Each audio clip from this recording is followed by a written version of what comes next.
Hannibal Barca. Hannibal Barca was born in 247 BCE as a son of the Empire of Carthage, which encompassed all of North Africa and southern Spain. Hannibal was the son of the great Carthaginian military leader Hamilcar Barca. Hamilcar led the Carthaginian forces in the First Punic War against Rome. Carthage suffered an embarrassing loss to the Romans, which included the loss of control of the city of Sicily. It is widely stated that as a youth, Hannibal's father instilled within him an unrelenting hatred for Rome. When Hannibal was 17, Carthage was able to conquer Hispania, which is the modern-day Iberian Peninsula. During the conquest, Hamilcar drowned and Hannibal's brother Hasdrubal the Fair became the commander of the army. This victory was able to expand the Carthaginian Empire, who remained a formidable opponent for Rome. Hasdrubal further strengthened Carthage by intermarrying the Carthaginians with the conquered Iberians.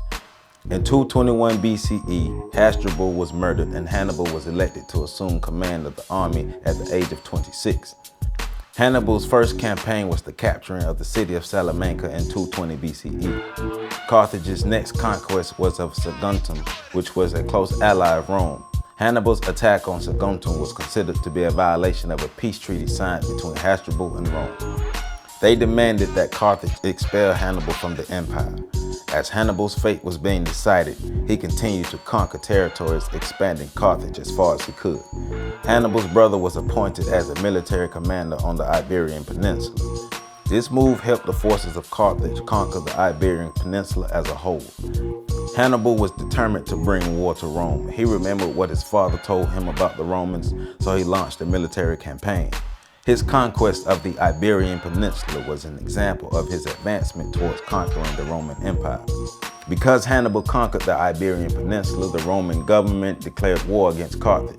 This was the beginning of the Second Punic War. Hannibal and his forces invaded Italy in a surprise attack on the Romans, who expected an attack at Sicily. His next move was to cross the Pyrenees Mountains. Before he could cross, his army had to defeat the tribes who dwelled along the foothills of the mountains. His army crossed the Pyrenees and reached the river Rhone. Along the way, he managed to pacify the chiefs of the Gauls. This strategic move helped to stall Roman advancement against Carthage. It is said that Hannibal's army consisted of 50,000 infantrymen, 90,000 cavalry, and 37 war elephants. Next, Hannibal led his army across the treacherous Alps, which took a toll on his army. He lost a number of his soldiers and some of his battle elephants. It is said that he led 38,000 soldiers into the town of Turin, Italy. The Romans became aware of the allegiance between the Gauls and Carthage and sent troops of 80,000 to defeat Carthage and the Gauls. Their plans were spoiled because Hannibal was able to defeat the forces. The victory gave the Gauls confidence in Hannibal, so they volunteered to join his army. The Gauls were able to add the strength to the army that Hannibal lost crossing the Alps. His army was able to defeat the Romans a second time in a battle at the river Trebia. In 217 BCE, Hannibal and his army crossed the Apennines Mountains and conquered modern-day Tuscany. During these battles, he lost one of his eyes, but not his hatred for Rome. The Romans retaliated with their own attack against Carthage, but was defeated once again at the Trasimene Lake. As Hannibal's army crossed the Apennines for a second time, Roman forces attacked Iberia and cut off his access to his allies and supplies. In the city of Caen, Roman forces numbering 80,000 attacked Hannibal's army.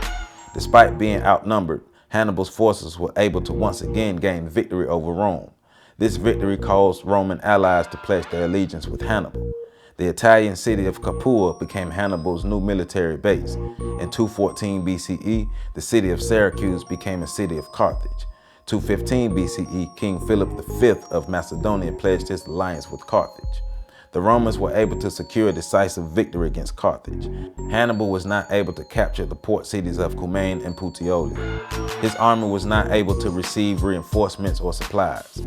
Carthage was losing resources and allies fast. The cities of Syracuse and Capua were regained by the Romans, further weakening Hannibal's forces. Their 4-year campaign in Italy was taking a toll on its soldiers. Hannibal sent for his brother located in Iberia to help him fight. Unfortunately, Hannibal's brother was defeated crossing the Alps. Rome was able to reclaim Iberia as well as again an ally in the king of Namibia. Namibia attacked Carthage, forcing Hannibal to bring his troops home to defend his land. A final battle was fought between Rome and Carthage at Zama in 202 BCE. The Carthaginian forces were weakened from the Punic War, and they fell in defeat to Rome. A peace treaty was signed in 201 BCE, which forced Carthage to compensate Rome for the damages its forces caused. Also, the treaty forced Hannibal to resign as the leader of the Carthaginian army. Hannibal was able to instill terror into the Roman people. Rome was the world power at that time, and Carthage was a thorn in their side. The size and the arrogance of Rome caused them to underestimate the brilliance of Hannibal. He is considered one of the most brilliant military leaders in history. His crossing of the Alps was a feat many have envisioned but never attempted. Hannibal was determined to keep his promise to his father and annihilate Rome. Though he did not reach his ultimate goal, he accomplished more than many military leaders could only dream of. His empire covered North Africa, Spain, and parts of Italy. Hannibal was a true African warrior and a skilled politician. He will never be forgotten within the pages of history. Hannibal was able to show Rome the full potential of his African might. Hannibal Barca the Great, we proudly stand on your shoulders. For more information, please visit www.ontheshoulders1.com.